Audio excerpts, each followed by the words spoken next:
lève le matin, c'est comme on faisait dans les villages avant. Quand quelqu'un se lève, n'est-ce pas Papa Zipé, il peut quitter le bout de Balouzon, le village. Balouzon, vous connaissez Balouzon, c'est à Galois. Il quitte le bout, il commence à saluer jusque vers Tassipo. Il salue tout le monde et puis il passe. Mais en ville, quand on se lève souvent, à Delacelle, le voisin démarre sa voiture et il s'en va. Il est parti. Quand tu viens le matin dans la présence de Dieu, il est bon, il est agréable, il est convenable de saluer ton voisin. Parce que celui-là porte le nom de Dieu. Il a l'esprit de Dieu. Et nous ne pouvons pas nous asseoir comme ça, adorer Dieu et puis repartir. Il est convenable de nous saluer. Cela est bon. Cela participe de la communion fraternelle. Ce matin, quand j'arrivais ici, peut-être que le pasteur Niessois a dû le remarquer, il y avait une certaine tristesse qui s'était emparée de moi. Parce que vous savez, nous avons besoin de prières, hommes de Dieu. Nous avons besoin de prières. Dans ma petite vie, j'ai toujours voulu avoir un poste honorable.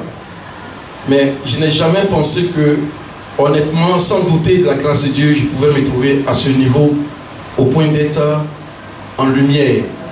Je vous le dis parce que c'est difficile. Et je ne suis pas en train de renier la présence de Dieu, la grâce de Dieu. Ici, il y a une sœur qui est témoin. Ce sont des pressions que vous vivez, de tout genre. C'est de l'oppression souvent. Et il y a des fois où vous êtes obligé, comme cela s'est passé en semaine, de répondre au plus haut quand vous n'avez même pas fait de dégâts. Quand quelqu'un autour de vous a commis une faute, il faut justifier. Et souvent, cela vous emporte. Pas physiquement, mais votre témoignage peut être écorné et écorché. Je voudrais, pasteur, qu'on puisse prier pour moi et pour tous les frères qui occupent des postes de responsabilité, parce que ce n'est pas facile, on ne peut pas tout expliquer ici. Mais nous allons sur le principe que la grâce de Dieu, elle est bonne pour nous. Quand Dieu nous donne, il nous donne en sachant, en considérant que nous pouvons supporter, en considérant que c'est ce qu'il faut pour que son œuvre puisse avancer. Ce n'est pas pour nous, mais pour l'œuvre de Dieu. Ce n'est pas à cause de nous, mais à cause de son nom. Et donc je voudrais que nous puissions prier ensemble. Pasteur, priez pour nous, pour tous les frères, pour les administrateurs qui sont ici, pour tous les frères qui occupent un poste de responsabilité, pour les agents comptables, pour les contrôleurs budgétaires, pour tous ceux qui occupent un poste sensible dans l'administration. Alléluia. Est-ce que vous pouvez vous tenir debout, s'il vous plaît, avec moi? Comme un seul homme. C'est Dieu qui a rehaussé, qui a placé Daniel, un administrateur. C'est Dieu qui donne l'intelligence et qui place ses enfants. Et quand il les place, il sait pourquoi. Nous allons prier. Afin que Dieu les garde. Ce que notre bien-aimé frère dit, c'est une réalité. C'est pas facile. On avait une soeur qui était ministre. Et lorsque nous rendons ce témoignage, c'est pas facile. Parmi tous les autres, où on la nomme Jésus, elle est banalisée. On fait tout pour qu'elle puisse régner sa foi. Et ce qu'elle dit, c'est une réalité. Priez que Dieu les garde. Lui qui a permis qu'il soit à ses postes et que sa bonne main. Béni soit ton nom, notre Père. C'est avec joie. Nous venons à toi comme un seul homme pour prier ce matin. Non seulement ton serviteur qui a donné ce sujet si important. C'est toi qui qualifies, c'est toi qui rehausses. C'est toi qui as donné cette responsabilité à Daniel. Oh Dieu, dans ce pays, comme un administrateur, c'est toi qui as élevé Néhémie. C'est toi, notre Dieu et notre Père. Nous savons que ta parole, des hommes ont été élevés pour que ton nom soit glorifié, pour que ta lumière éclaire les ténèbres. Prions ce matin pour ton serviteur, qui étend ta main sur lui, afin que Dieu, ta bonne main, soit sur sa vie, comme elle a été sur Esdras, comme elle a été sur Néhémie, comme elle a été sur Daniel. Tu es le même Dieu, tu n'as pas changé. Et Seigneur, nous prions pour nos frères qui sont dans un poste, oh Dieu, élevé, Et quel que soit le niveau du poste de responsabilité, nous te prions ce matin que le nom de Jésus, la gloire de Jésus, oh, que la protection du Très-Haut soit le partage, que la lumière de Dieu les environne, que toutes les flèches de l'ennemi, les jeux de Satan, dans le but de les attriser, dans le but de les accabler, que cela soit vaincu et que tous les ennemis tombent, afin que tes serviteurs te servent et que soit une lumière partout tu as voulu qu'elle soit. À toi c'est la gloire, au nom de Jésus. C'est dans le nom de Jésus que nous avons prié, Seigneur. Amen. Amen. Merci, pasteur. Gloire à Dieu. Sans plus tarder, nous allons prendre la parole de Dieu dans le livre de 2 Rois, au chapitre 4. Nous allons faire notre lecture du verset 8 jusqu'au 36. C'est une longue lecture. Nous allons lire rapidement pour pouvoir faire l'économie du temps. Un jour, Élisée passait par Sunem. Vous y êtes? 2 Rois 4, verset 8 à 36. 2 Rois 4, verset 8, 36. Vous y êtes? Ok. Un jour, Élisée passait par Sunem. Il y avait là une femme de distinction qui le pressa d'accepter à manger. Et toutes les fois qu'il passait, il se rendait chez elle pour manger.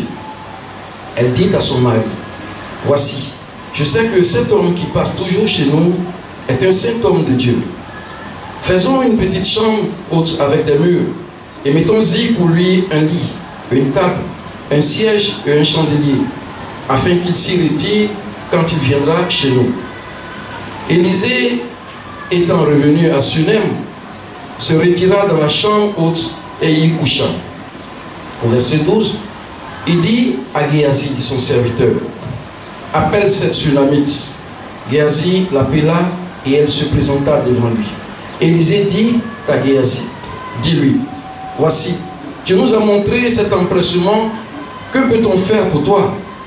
Faut-il parler pour toi au roi ou au chef de l'armée? » Elle répondit, « J'habite au milieu de mon peuple. » Et il dit, « Que faire pour elle? » Géasi répondit, « Mais elle n'a point de fils et son mari est vieux. » Et il dit, « Appelle-la. » Géasi l'appela et elle se présenta à la porte.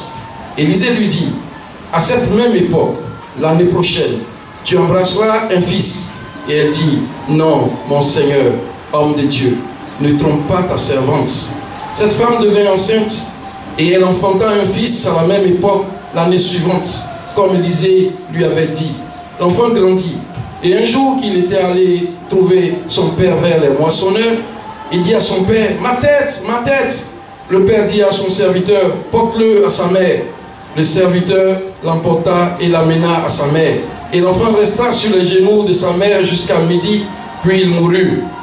Elle monta, le coucha sur le lit de l'homme de Dieu, ferma la porte sur lui et sortit. Elle appela son mari et dit, « Envoie-moi, je te prie, un des serviteurs et une des ânesses. Je veux aller en hâte vers l'homme de Dieu et je reviendrai. » Et il dit, « Pourquoi veux-tu aller aujourd'hui vers lui? Ce n'est ni nouvelle lune, ni sabbat. » Elle répondit, « Tout va bien. Tout va bien. » Elle répondit, « Tout va bien. » Puis elle fit sceller l'ânesse et dit à son serviteur, « Mène et pars, ne t'arrête pas en route sans que je te le dise. » Elle partit donc et se rendit vers l'homme de Dieu sur la montagne du Carmel. L'homme de Dieu, l'ayant aperçu de loin, dit à Géasi, son serviteur, « Voici cette Sunamite. Maintenant, cours donc à sa rencontre et dis-lui, « Te portes-tu bien? Ton mari et ton enfant se portent-ils bien? » Elle répondit, « Bien. » Et dès qu'elle fut arrivée auprès de l'homme de Dieu sur la montagne, elle embrassa ses pieds. Géasi s'approcha pour la repousser, mais l'homme de Dieu dit, « Laisse-la, car son âme est dans l'amertume, et l'Éternel me l'a cachée et ne me l'a point fait connaître. » Alors elle dit, « Ai-je demandé un fils à mon Seigneur? N'ai-je pas dit, ne me trompe pas? » Et Élisée dit à Géasi, « Saint terrain, prends mon bâton dans ta main et pars. Si tu rencontres quelqu'un, ne le salue pas. Et si quelqu'un te salue, ne lui réponds pas. Tu mettras mon bâton sur le visage de l'enfant. La mère de l'enfant dit, l'Éternel est vivant et ton âme est vivante. Je ne te quitterai point. Et il se leva et la suivit. Géasi les avait dévancés. Il avait mis le bâton sur le visage de l'enfant, mais il n'eut ni voix ni signe d'attention. Il s'en retourna à la rencontre d'Élisée et lui rapporta les choses en disant, l'enfant ne s'est pas réveillé. Lorsque Élisa arriva dans la maison, voici, l'enfant était mort couché sur son lit. Élisée entra et ferma la porte sur eux deux, et il pria l'Éternel. Il monta et se coucha sur l'enfant. Il mit sa bouche sur sa bouche, ses yeux sur ses yeux, ses mains sur ses yeux, et ses mains sur ses mains, et il s'étendit sur lui, et la chair de l'enfant se réchauffa. Élisée s'éloigna, alla çà et là par la maison, puis remonta et s'étendit sur l'enfant. Et l'enfant éternua 7 fois. Et il ouvrit les yeux.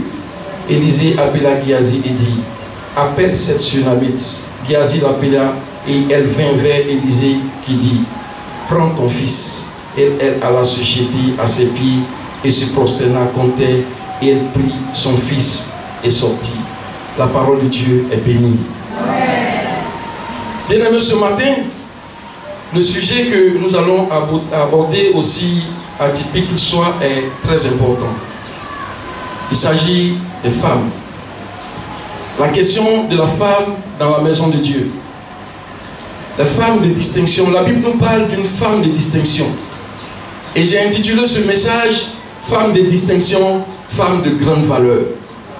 Parce que, bien-aimés, sœurs, filles, mères, épouses, maman, vous êtes en réalité des femmes de distinction. C'est très important de le mentionner parce que même dans le monde, chaque année, une journée est dédiée aux femmes. Une journée est destinée aux femmes. Ce jour-là, tout s'arrête dans le pays. C'est vrai que pour équilibrer les choses, les gens ont trouvé une journée des pères, un jour des pères, mais tout le monde sait qu'en réalité, c'est pour nous contenter. Mais juste pour dire que la femme est importante. Et après cette journée, tout s'arrête. Mais mon avis, il est personnel, est que chaque seconde, chaque minute, chaque semaine, chaque tiers de seconde, chaque mois, chaque année, la femme devait être célébrée. Mon avis, c'est que chaque seconde, chaque minute, chaque jour, chaque semaine, la femme devait être célébrée. Que Dieu vous bénisse, femmes, épouses, mères, enfants, que Dieu vous bénisse. Parce que votre responsabilité est grande. Votre responsabilité est d'autant plus grande que souvent, c'est la femme, lorsque un homme et une femme ont fait un projet de vie, suivez mon regard parce qu'on a des enfants ici, un projet qui doit faire naître un enfant. L'enfant doit naître, c'est une femme qui le porte. C'est une femme qui va porter l'homme, l'enfant ou la fille en développement. Et parfois, en voulant donner la vie, elles perdent leur vie. C'est souvent arrivé. Et l'actualité récente nous édifie. À Daloa, au CHR de Daloa, il y a une dame qui est décédée. Ma prière ce matin, c'est que toutes les femmes vivent. Et quand on a la vie, qu'elles puissent elles-mêmes vivre. Souvent, elles peuvent se priver de tout. Lorsqu'il faut nourrir l'enfant, elle le nourrit. Mais elle doit aussi nourrir le père et tout le reste de la famille. Souvent, elle peut se priver même partiellement ou totalement de son temps pour pouvoir s'occuper de tout ce qui concerne la maison. Elle doit donner à manger, elle doit s'occuper des visiteurs qui arrivent, elle doit tout faire. J'ai une expérience que j'ai vécue, je sais que c'est le cas de tous nos papas. On vous confie l'enfant pendant une journée et maman ou madame va faire des courses. Vous l'appelez chérie, tu es où? Quand il l'appelle pour dire chérie, tu es où? Ça veut dire qu'il n'arrive plus à supporter, à gérer l'enfant. Il dit s'il te plaît, il faut rentrer rapidement. Parce qu'il ne peut pas faire toute une journée à garder un enfant. Mais les femmes le font. Les femmes de distinction qui sont ici le font. Elles le font avec bon cœur. Ma prière ce jour également, c'est que le Seigneur, notre Dieu, vous comble au-delà de toutes vos espérances. qu'il vous fortifie dans la tâche que vous avez.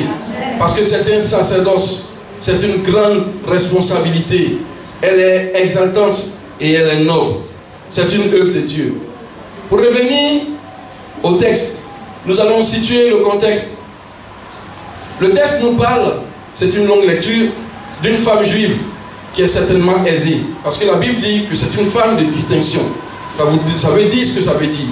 C'est une femme qui est aisée et qui habitait au nord d'Israël sur le chemin de Nazareth à Jérusalem.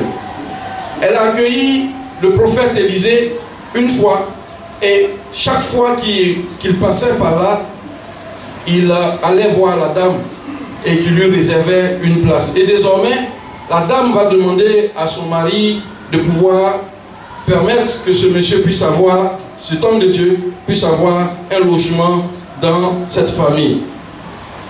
Mais le constat que le serviteur de Dieu va faire après ces nombreux séjours certainement, c'est qu'il n'y avait pas de cri d'enfant.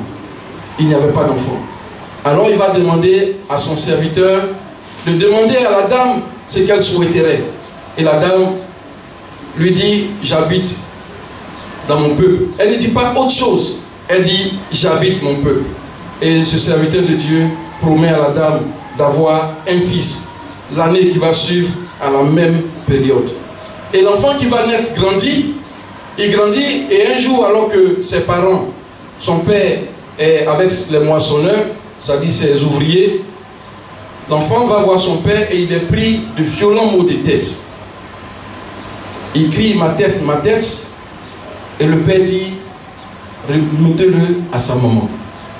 Le père ne dit pas autre chose. Il dit au serviteur ramenez-le à sa maman.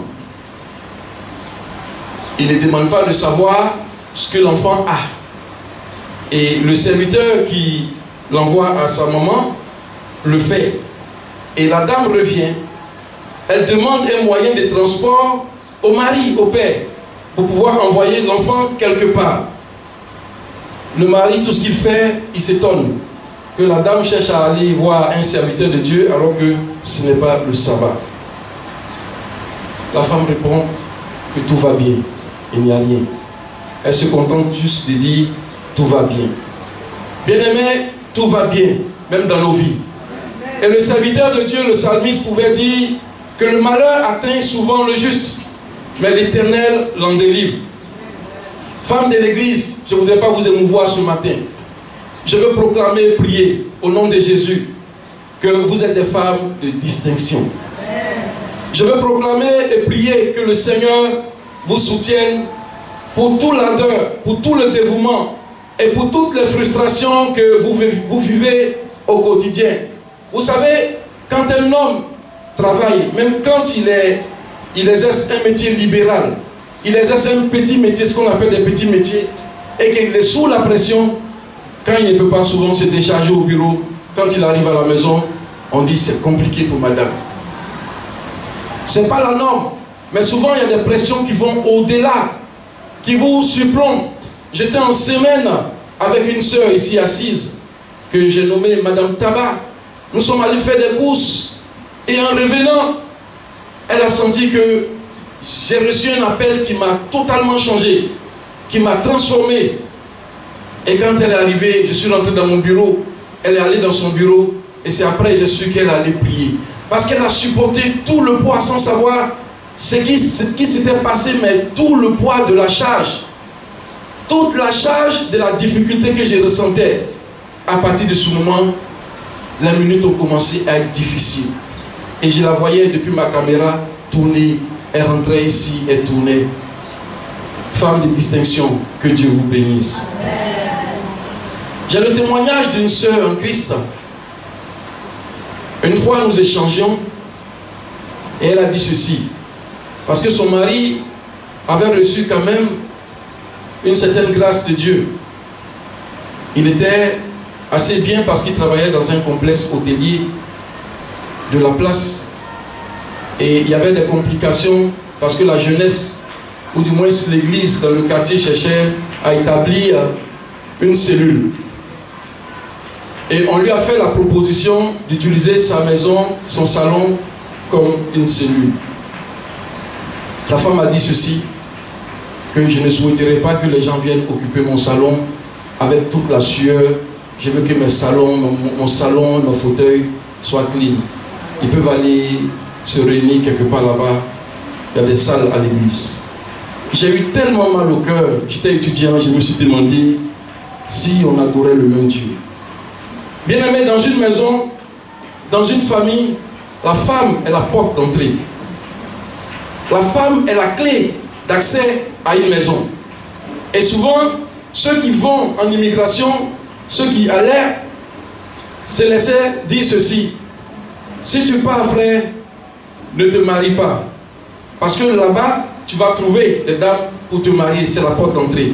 Et ça, ce n'est pas quelque chose qu'il faut prendre comme parole d'évangile.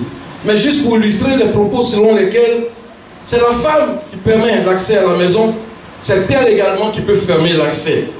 Et cette sœur qui parlait ne savait pas de quoi elle parlait, parce que dans la suite, on a vu que son mari a vu ses activités totalement décliner. Tout a commencé à se gâter autour du frère qui était engagé pourtant et ne pouvait pas comprendre. Il a perdu son emploi. On a fait une sorte de redressement. Il fallait libérer un certain personnel. Son mari était là-dedans. Chaque fois on le libérait, on le prenait. Il était fatigué et il ne pouvait pas comprendre. Même ceux qui ont l'Esprit de Dieu pouvaient comprendre que quelque part, la grâce que Dieu lui avait faite avait commencé à être corrompue parce qu'il y avait une attitude à côté qui ne correspondait pas. Bien-aimés, soeurs, femmes, maman, vous êtes la porte d'entrée. Vous êtes la clé. Et en Genèse 2, verset 7, on peut lire verset 7, 10, 18 et 23, vous verrez que Dieu a tout créé. Il a tout établi dans le jardin d'Éden. Il a cultivé le sol du jardin. Il a même permis qu'il y ait la présence de 4 fleuves. Pichon, Guillon, Hiddekel et Avila du moins, donc le 4e fleuve. Malgré tout cela, l'homme ne se sentait pas à l'aise. L'homme ne se sentait pas bien. Et Dieu lui envoie des créatures. Il nomme chacune des créatures, mais il ne trouve pas son compte. Et vers la fin, Dieu va le faire dormir. Il va l'endormir et de sa côte, de lui, il va retirer une côte avec laquelle il va constituer la femme. L'homme qui regarde ceci dit, cette fois, voici l'os de mes os, la chair de ma chair. Sans la femme, dans une maison, c'est la tristesse. Sans la femme, dans une maison, c'est, on veut dire, le désarroi. Sans la femme, dans une maison, c'est la pagaille. Lorsque votre épouse va, ne serait-ce que pour une semaine quelque part, même si vous avez de l'argent pour prendre en compte la maison, faites venir votre voisin. Vous allez voir que les assiettes qui ont été utilisées sont de part et d'autre. Les enfants ont mangé, les choses sont partout. Les mouches sont en train de coloniser les compartiments de la maison. Le père il est assis avec son journal, peut-être sa Bible, mais vous sentez que quelque chose n'est pas normal. Les choses ne sont pas à leur place. Même quand il a fait un internat qui sait ranger les choses, on sent que quelque chose ne va pas. La femme est très importante. Et je prends toutes ces illustrations pour vous dire qu'il ne s'agit pas ce matin de vous amadouer, mais il s'agit ce matin de vous faire comprendre que vous, en tant que femme de distinction, toute la responsabilité est la vôtre. De pouvoir supporter vos époux, de les soutenir, de les aider. Et c'est ce que les femmes de cette église font. Elles ont toujours un sommet, un rendez-vous au sommet. Elles ont toujours un rendez-vous au sommet. Parce que les femmes prient afin que l'homme qui est très chargé, qui subit les oppressions et les pressions, puisse tenir. Les femmes prient lorsqu'il y a des difficultés dans l'exercice de fonctions et le monsieur peut tenir. Souvent, il ne sait pas pourquoi les orages, les tempêtes passent, mais derrière, Dieu a mis quelqu'un qui prie. Bien-aimés, sœurs, vous qui n'êtes pas encore mariés, je voudrais vous inviter, parce que vous êtes des femmes de distinction, à prioriser la prière plutôt que de chercher des frères qui sont frais. Parce que de plus en plus, cela est devenu un problème, un souci dans les églises. Il y a l'ancien Amos Koulaï qui est ici, et tous ceux qui ont fait Philadelphie. On voyait les sœurs s'asseoir, et le diacre le doyen Yohou, on voyait les sœurs courir après les salles de l'église. L'église était en construction. Chacune, ou du moins les groupes de sœurs, cherchaient des groupes, des salles pour prier, pour chercher la face de Dieu, pour soutenir l'œuvre de Dieu, pour soutenir leur foyer en projet. Mais aujourd'hui, ce qu'on voit, ce sont des sœurs qui cherchent des frères qui sont frères. Et il y a un problème dans ça. Parce qu'on a vu des mariages pompeux et des grandes dots. À la fin, tout s'est effondré. À la fin, ce sont des difficultés. À la fin, c'est des complications.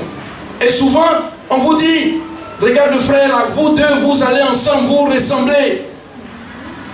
Il n'y a pas de prière. Il n'y a pas de recherche véritable du plan de Dieu. Et après, c'est des complications. Ce n'est pas ça notre sujet de ce matin. Dans les passages que nous avons lus tout à l'heure, la Bible nous dit que la servante de Dieu, la Sunamite, la femme de distinction, pressa l'homme de Dieu de manger.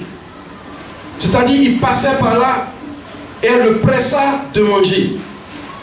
Et quand j'ai regardé ce verset, je me suis demandé si dans le siècle présent, on pouvait voir encore ce genre de choses. Quelqu'un passe, il rentre dans une cour, et puis la femme qui est là lui dit, s'il te plaît, il faut manger. C'est-à-dire, en français, elle lui dit, je t'en prie, il faut manger. Je te supplie, il faut manger. Ne pars pas, il faut rester. La nourriture est déjà prête, mange. Aujourd'hui, on dirait, les choses ont augmenté au marché. La vie est devenue très dure. Chérie, il est venu. S'il peut prier, il faut qu'il parte. Parce que déjà, on est nombreux. S'il vient manger, ça n'a pas suffi. Toi-même, tu sais que c'est petit, la nourriture là. Parce que tu aimes trop ça. Laisse le monsieur là partir. Il est venu, tu ne l'as pas appelé, tu ne l'as pas invité. Mais la Bible nous dit que la femme le pressa de manger. Et il a mangé. Et dans la suite, la Bible dit que chaque fois qu'il passait, il y allait. La femme de distinction est une femme qui est non seulement pleine d'amour, mais elle est hospitalière. La femme de distinction est une femme hospitalière. Et en Hébreu 13, verset 1 à 2, il est écrit, persévérez dans l'amour fraternel, n'oubliez pas l'hospitalité, car en l'exerçant, quelques-uns ont logé des anges sans le savoir.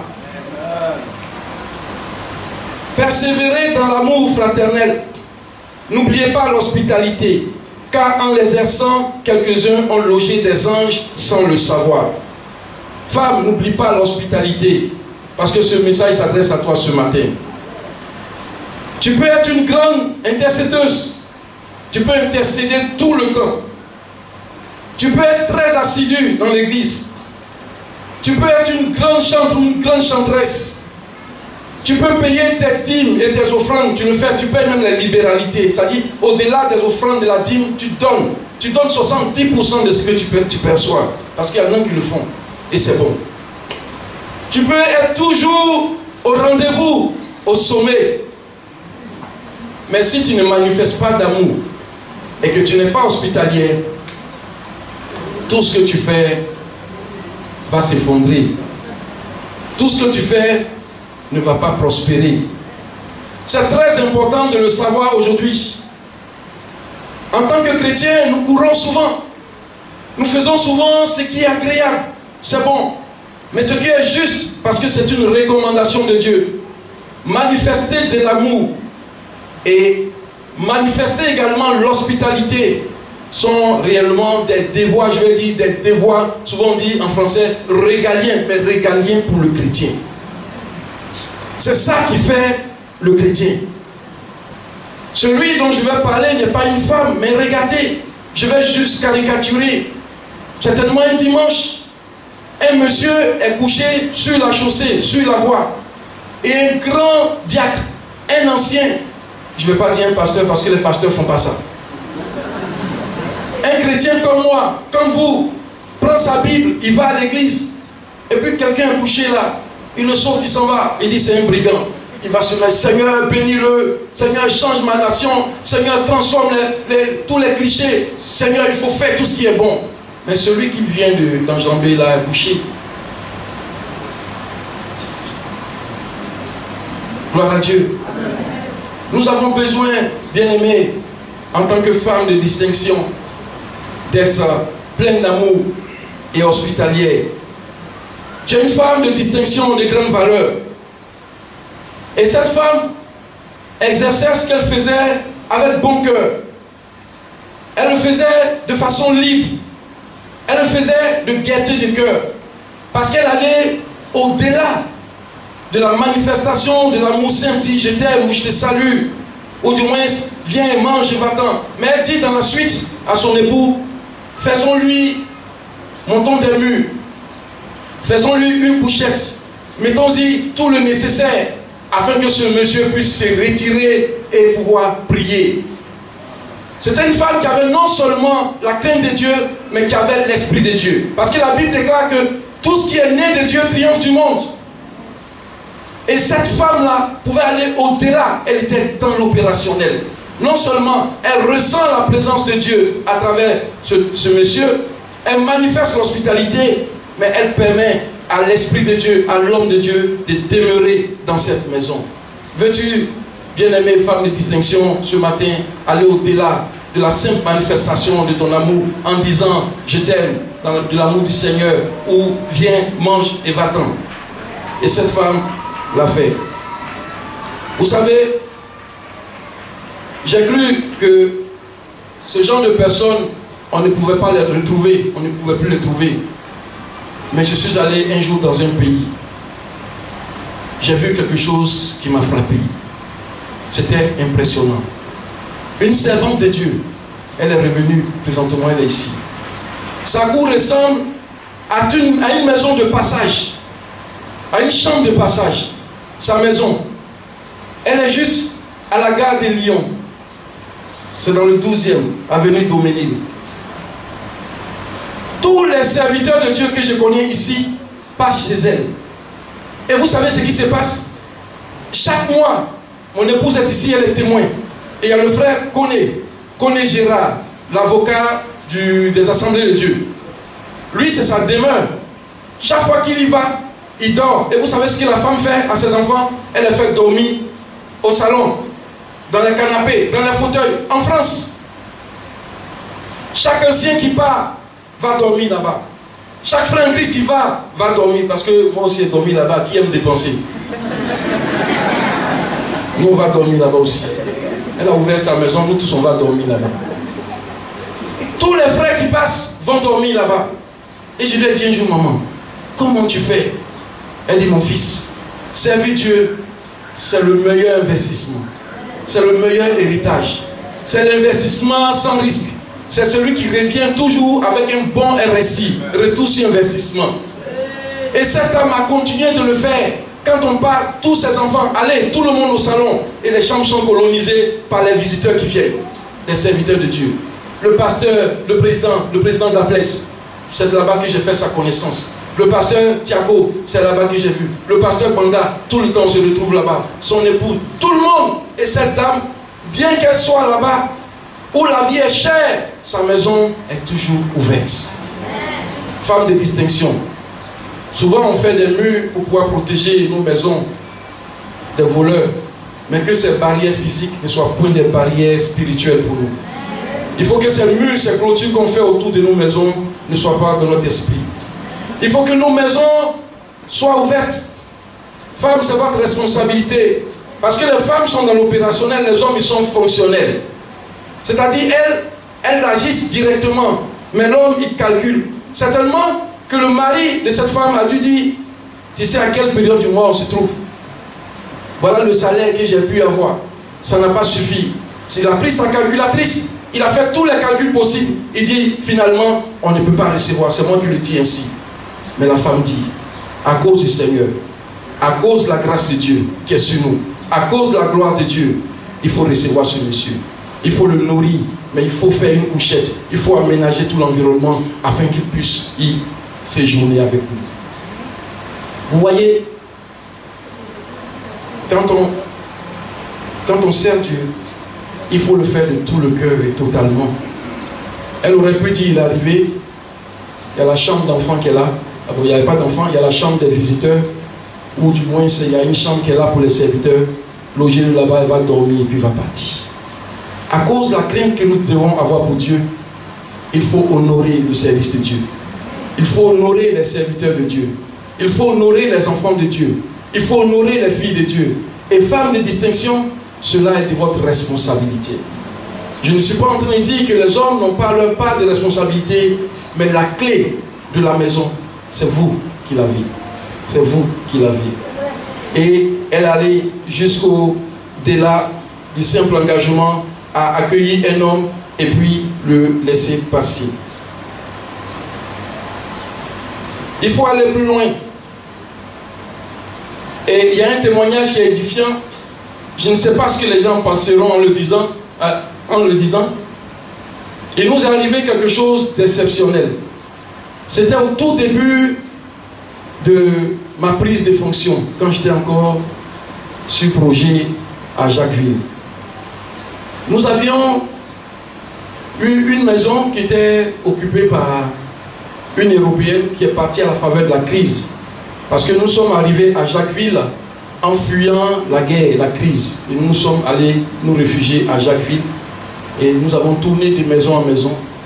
Et finalement, le Seigneur a permis qu'il y ait une maison dans le quartier habital, non loin de la mer, un petit quartier chic, où nous sommes allés, nous nous sommes assis dans la maison qu'on a trouvée. Il y avait le personnel de la française qui venait de partir au Maroc, et nous sommes assis. Quelques mois après, ou du moins quelques jours, il y a un monsieur qui est venu pour revendiquer la maison. Il dit que ces maisons ont été conçues, ces maisons appartiennent à ses parents. Nous avons dit, comme nous sommes dans la maison, que nous avons déjà fait des aménagements, il faut nous fixer juste un loyer, on va payer. On a dû payer la caution d'une maison que nous avions déjà occupée et aménagée. Mais quelque chose de spécial va se passer.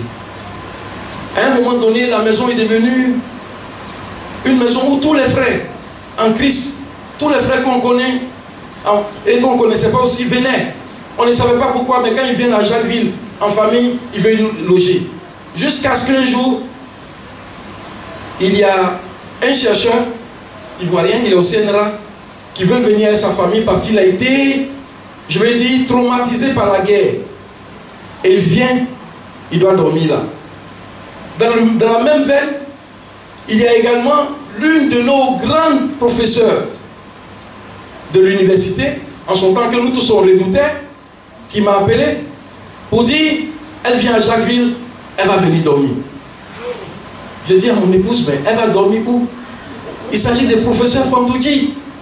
On a déjà quelqu'un, il n'y a plus de chambre. La maison avait 5 chambres, 4 chambres ou 5 chambres, c'est à l'habitat. Donc, ils ont occupé un compartiment et Fantoudji arrive, Fantoudji Agathe. Pour ceux qui ont fait un Bobo Djamé, ils savent de qui il s'agit. Elle va venir. On n'a pas d'argent. Je venais de commencer. À Jacquesville, en ce moment, il n'y avait pas de complexe hôtelier. Mon épouse avait juste une petite voiture. Une petite voiture. Les gens l'appelaient petit crayon. Quand ils circulent avec. Petit taille crayon. C'est les Daewoo, la petite voiture, les citadines. Il faut qu'on puisse loger des personnes. On a réfléchi. Moi, j'ai dit à mon épouse, parce qu'il savait ce qui allait se passer, que la chambre conjugale soit exempte de toute souillure. Ça veut dire que personne ne doit habiter, rentrer dans notre chambre. Et puis en même temps, elle me regardait. Mais vers la fin, vous savez ce qui va se passer? Le professeur Fantoudji a dormi dans notre chambre. Bon. Mais j'étais là en même temps, le verset, pasteur me taraudait que la chambre conjugale soit exempte de toute souillure. En même temps, moi-même, j'ai dit, mais est-ce que le professeur Fantoudji, elle est souillée? Est-ce qu'elle a souillé la maison? Le professeur Fantoudji a dormi dans notre chambre. Mais vous savez où nous on a dormi? Dans la voiture de madame. Devant le Seigneur et le Saint-Esprit. Nous avons dormi dans la petite... Comme on ne peut pas allumer la voiture toute la nuit. D'ailleurs, la climatisation ne marchait pas dans sa petite voiture là. On a baissé les vitres. C'est ce qu'il ne fallait pas faire. Tous les moustiques de Jacquesville. Toute la nuit jusqu'au matin, je vous le dis. C'était pénible. On a dormi là-dedans. Mais je vais faire l'économie du temps. Mais ils sont partis et on s'est regardé. Mais 2 semaines plus tard, on nous dit que la maison dans laquelle on est là, elle est à vendre. On nous dit la maison dans laquelle on est là. Je vous parle de notre expérience, bien-aimée. Le Seigneur est encore dans sa parole. L'hospitalité, la Bible dit que en exerçant l'hospitalité, certains ont reçu des anges sans le savoir. On nous dit la maison est à vendre. Et puis mon épouse dit, on peut prendre, j'ai dit, mais tu comptes sur quoi même? Tu comptes sur quoi? Quand on me regarde le salaire, tu comptes sur quoi? C'était le salaire de l'ingénieur de 2004. Le doyen Yavo est là, il sait. Je vous dis en même temps, ça fait 164 615 francs. C'est ça en 2004, un ingénieur en Côte d'Ivoire touchait. Un ingénieur agronome, 164 615. Un médecin, tout le monde était aligné là. Ils ont fait 3 grèves, il y a eu des morts. Eux, ils sont partis. L'ingénieur, on a fait grève, on est là à la fonction publique. Les autres ont fui, tout le monde était en veste. C'est l'ingénieur qui fait grève au plateau, et puis on était là. On est arrivé, tout le monde est en veste, et puis les gens ont commencé à partir, nous sommes restés 11. Quelqu'un m'a attrapé, il m'a fait rentrer à la primature. Il dit, c'est toi qui est en tête de ce mouvement-là. J'ai dit oui en respirant. Parce que celui qui était à côté de moi, il était comme ça, c'est un homme. Vraiment, c'est un homme. J'ai dit oui, c'est moi. On allait. C'était ça le salaire. J'ai dit, tu comptes sur quoi? Mais Dieu est dans sa parole. À cause de ce qui s'est passé, certainement, on nous dit, vous pouvez la prendre. Et Dieu a permis que cette maison soit prise et on l'a achetée. Bien aimé, je te le dis, et elle est en location. Et on le dit parce que c'est très important. Certains pensent qu'en logeant, en recevant, en hébergeant, ils sont en train de se surcharger. Bien aimé, la Bible dit, jette ton pain à la surface des eaux avec le temps. Tu vas le reprendre. Et c'est le rôle d'une femme de distinction. Parce que quand l'homme dit non souvent, il a dit non. Souvent, il dit je vais réfléchir. Mais tu dois savoir qu'il a dit non. Et la femme, comme la femme, la Sunamite, dans une attitude paisible, calme, parle à son mari. Je sais que cet homme qui vient est un saint homme de Dieu. Elle le dit avec une assurance. Faisons-lui une couchette. Dressons-y une table. Mettons tout ce qu'il faut afin qu'il puisse se retirer. Amen. Amen. Femme de distinction, sois généreuse. Elle savait, cette dame, que son engagement pour Dieu valait plus que toute autre chose. Elle savait que s'engager pour Dieu était très important. Femme, tout ce que nous allons faire sur cette terre restera pour la terre. Aucun investissement physique, matériel ne montera avec nous. Ce sont nos œuvres qui vont nous accompagner. Et au nom de ces œuvres, il y a l'hospitalité et il y a l'amour fraternel, l'amour de Dieu. Et la sensibilité, Dieu vous l'a donnée afin que vous puissiez être des leaders. Vous êtes des leaders, femmes de distinction. C'est très important. Et lorsque l'enfant, l'unique, va tomber malade, on voit encore la responsabilité de la femme. Le monsieur, l'enfant est malade, et puis il dit simplement, prenez-le, emmenez-le à sa mère. Il ne cherche même pas à savoir de quoi l'enfant souffre. Il prend l'enfant, il dit, ramenez-le à sa mère. Et cette femme de distinction prend l'enfant. Elle ne cherche pas à dire, tu es cruel, ou tu es méchant, ou du moins, il n'y a que ton travail qui compte. Notre enfant est malade, parce que les serviteurs étaient là. Notre enfant est malade, et puis tu le ramènes comme ça, comme un colis. La dame a pris l'enfant. Et puis, elle a envoyé son serviteur chercher un moyen de locomotion, de déplacement.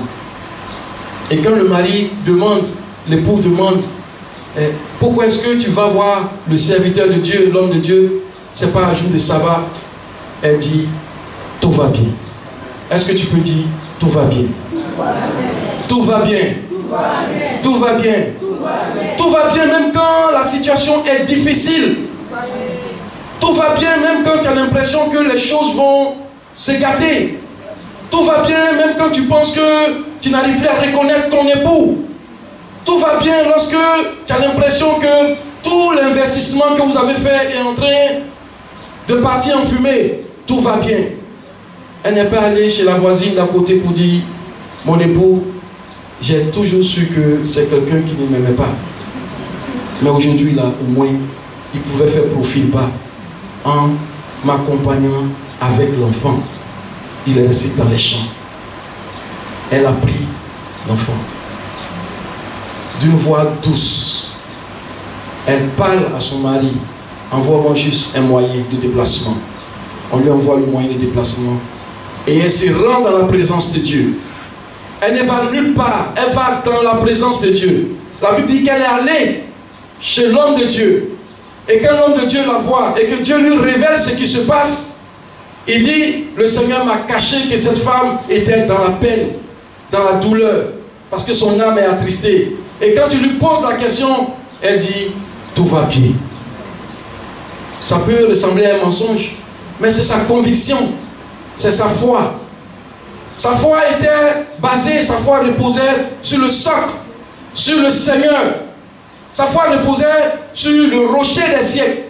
Sa foi reposait sur l'ancien des temps. La Bible dit qu'il est le fidèle, l'ancien des temps. Il ne change pas, il ne varie pas. En lui, il n'y a aucune onde de variation. Et cela est aussi valable pour les femmes que pour les hommes. Lorsqu'en semaine, j'ai été accablé par cette information où je devais donner des justificatifs en haut, au plus haut sommet imaginé.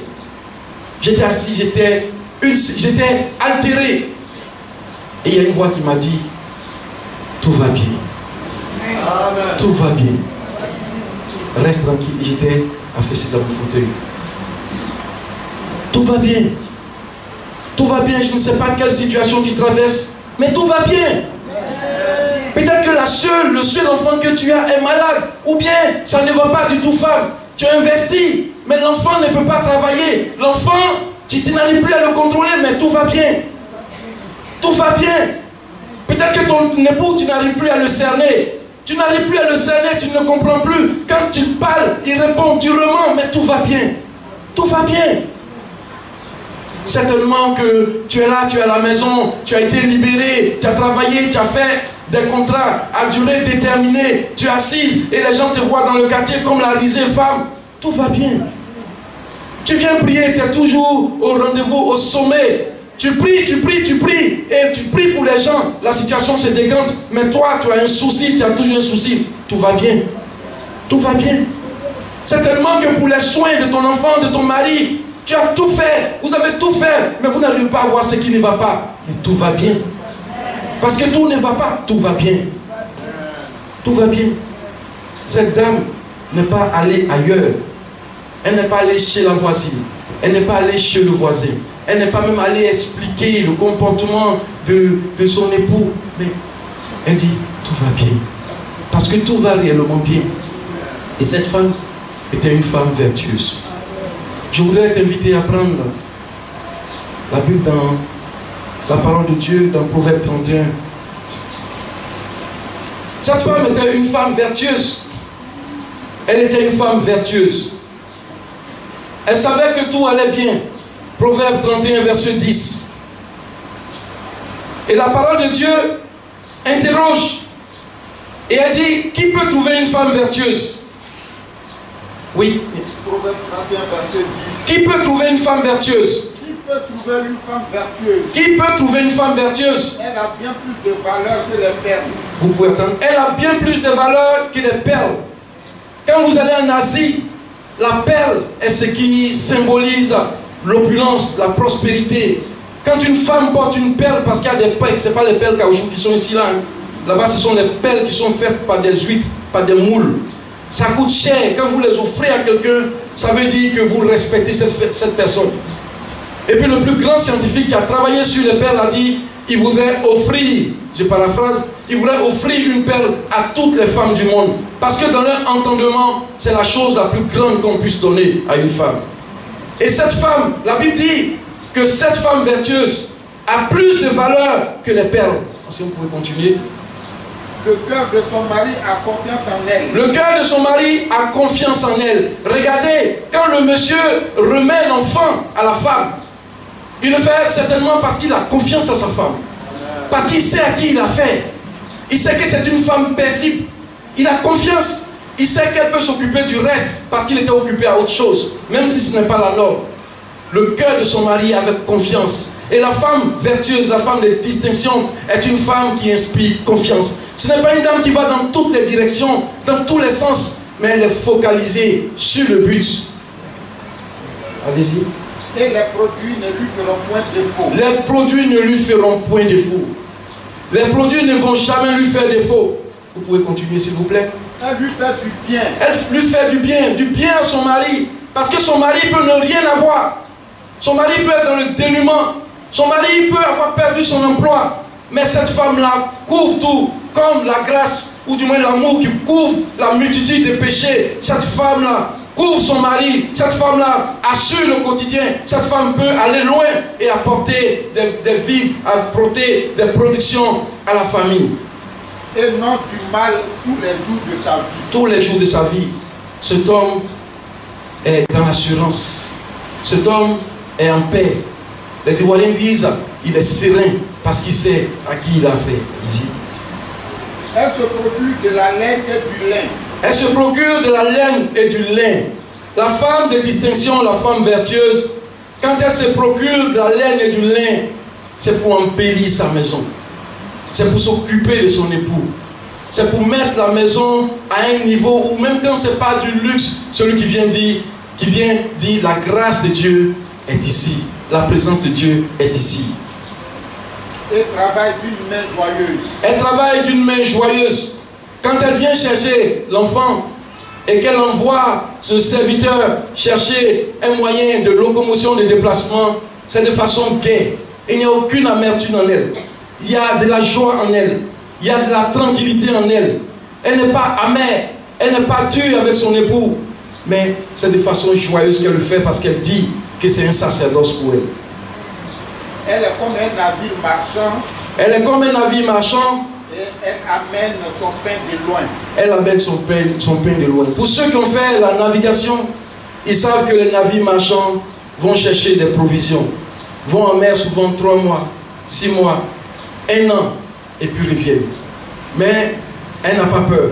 La Bible l'assimile à cette femme. Vous voyez, quand vous regardez la structure de notre société, vous allez voir les femmes à 4h, 5h du matin se lever, emprunter les chemins dangereux. Vous pensez que dans ce contexte-là aujourd'hui, un homme peut se lever à 4h du matin pour aller à Djamé, acheter quelque chose, venir, suivez mon regard. Mais les femmes, elles se lèvent, elles y vont.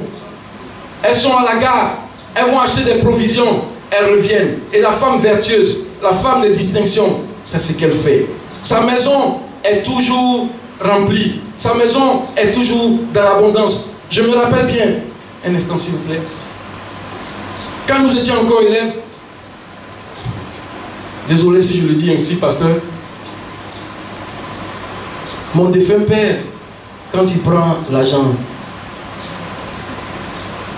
le 10 du mois, oui, attendez s'il vous plaît, quand il prend l'argent le 10 du mois, l'argent est fini. Mais quand il a retiré l'argent, souvent on riait de ça avec lui. Il dit la guerre a commencé. La guerre a commencé. Parce que l'argent, il va le dépenser seul. La guerre a commencé et puis il dépense tout l'argent. Quand ça finit, Rose, ça va? C'est ma mère, il appelle Rose. Je vais aller prendre de l'argent le 10 du mois et puis il devient tout. Mais qu'est-ce que la pauvre dame va faire? Elle va à Thomasé, vers Azagui. Elle va couper des graines. Elle vient. Elle fait le ménage. Elle va dans un petit jardin. Elle prend les piments là. Elle prépare. On mange. Dès que le prochain mois finit, la guerre commence encore. Le 10 du mois, l'argent est fini. La femme de distinction, elle ne regarde pas tout ça. Elle va, elle prend des risques. Elle va chercher des provisions et elle envoie. Allez-y. Elle se lève lorsqu'il est encore nuit. Elle se lève lorsqu'il est encore nuit.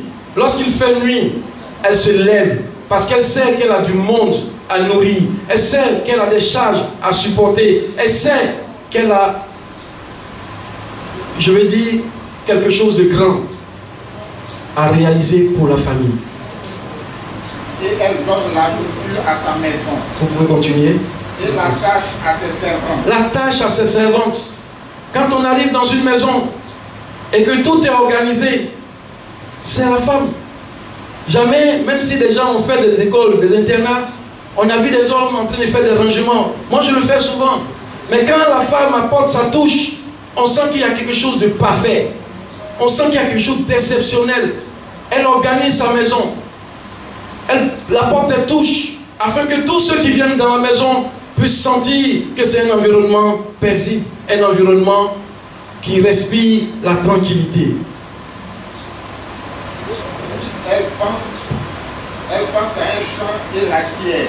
Elle pense, c'est là que nous allons nous arrêter, s'il vous plaît, à un chant et l'acquiert. La femme de distinction, la femme vertueuse, c'est celle qui vit, qui se projette dans le futur. C'est celle qui épaule son époux. Ce n'est pas celle qui voit juste toutes les fêtes. Toutes les fêtes qui viennent sont programmées. Jeune fille, sœur, c'est à vous que je parle maintenant. Nos mamans nous ont suffisamment supportés. Et ici, il y a des femmes qui investissent pour l'avenir. La vie ne se résume pas dans les fêtes. La vie ne se résume pas dans l'argent. Ce n'est pas ça. Il faut prier et penser, établir. J'aime pas le mot foyer, foyer, c'est comme s'il y a du feu dedans. Un ménage, une famille qui dure. La femme de distinction vertueuse que vous devez être, c'est celle qui épaule son époux. Nous avons commencé ici, nous devons finir là-bas. Chérie, les terrains coûtent cher, mais il faut acheter. Chérie, il y a des champs ici, il faut réserver pour que demain, nous puissions avoir de la matière pour travailler. Chérie, il faut investir ici, il faut investir là. Ce n'est pas celle qui pense seulement que la fête arrive, il y a des pagnes qui coûtent cher, des habits qui sont chers, il faut acheter parce que la voisine en a acheté. Ou bien le voisin, avec tous ses enfants, sont partis en Turquie. Donc, il faut qu'on parte en Turquie.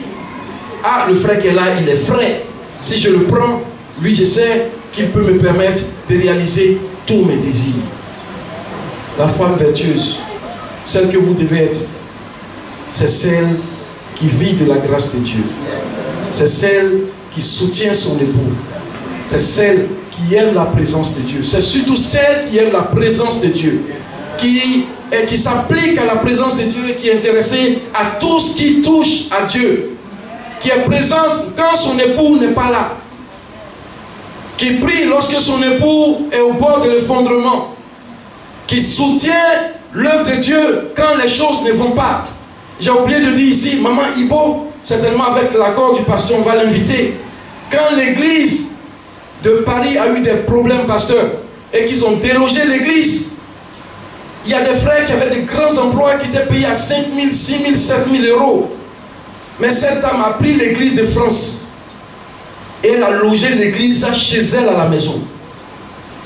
C'est là que l'église s'est réunie pendant tout le temps où l'église de Paris avait des problèmes. Dans sa maison, dans son salon.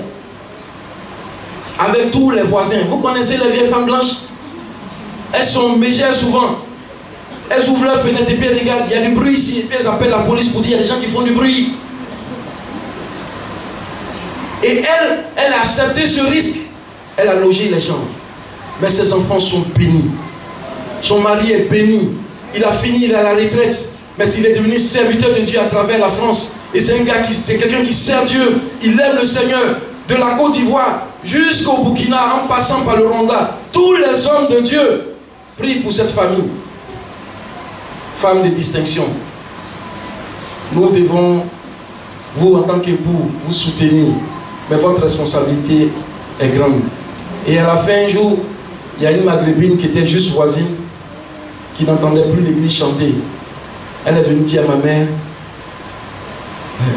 l'église ne se tient plus ici. Elle dit non, c'est fini, on a pu avoir un bâtiment de location. Elle dit, chaque fois j'ai tiré la fenêtre, les stores pour écouter, ça me faisait du pied. Voici ce que l'hospitalité, l'amour de Dieu, l'engagement pour Dieu peuvent créer. Que le bonheur et la grâce vous accompagnent.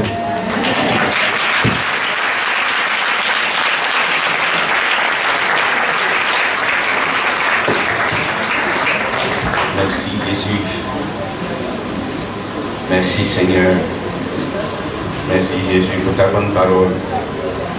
Est-ce que on nous allons remercier le Seigneur pour cette bonne parole? Elle est bonne ce matin. Dieu a orienté. Mais nous voyons qu'il a orienté pour le bien-être de tous. Ce matin, parler de la femme pour que nous on soit bons, on soit heureux.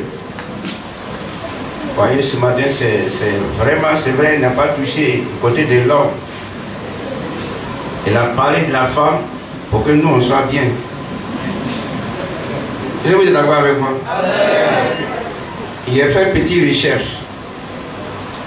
Le mot aide, là, dans la Bible. Parce que la Bible dit que la femme est une aide. Elle n'est pas femme pour rivaliser avec son mari, non. Aide, là, ça veut dire que en hébreu, c'est la même valeur que Dieu nous soutient. C'est quand j'ai vu ça, j'ai dit, mais c'est vraiment incroyable. Le mot là, quand on dit Dieu secours-moi là, c'est même chose que la femme. Donc quand le frère parlait, il dit, mais Seigneur, c'est vraiment profond.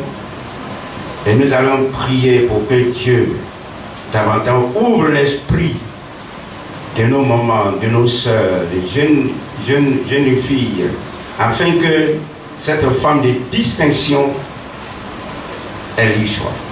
Pour que la gloire vienne au Seigneur, pour que Dieu répande la bénédiction sur la maison. À cause de cette femme, Dieu a permis qu'un enfant soit dans la maison. À cause de cette femme, son action. Est-ce que nous pouvons demander, prier le Seigneur, que Dieu bénisse nos mamans, qu'il leur ouvre l'esprit, que la grâce de Dieu soit véritablement sur elles, que nos épouses soient des femmes, et celles qui vont devenir épouses soient les femmes de distinction pour la gloire de Dieu. Béni soit notre Père. Merci Seigneur pour ta fidélité. Merci pour ta bonne parole qui ce matin vient à propos. C'est vrai Seigneur. Oh Dieu, le Saint-Esprit a permis ce matin que ton serviteur parle de la femme de distinction.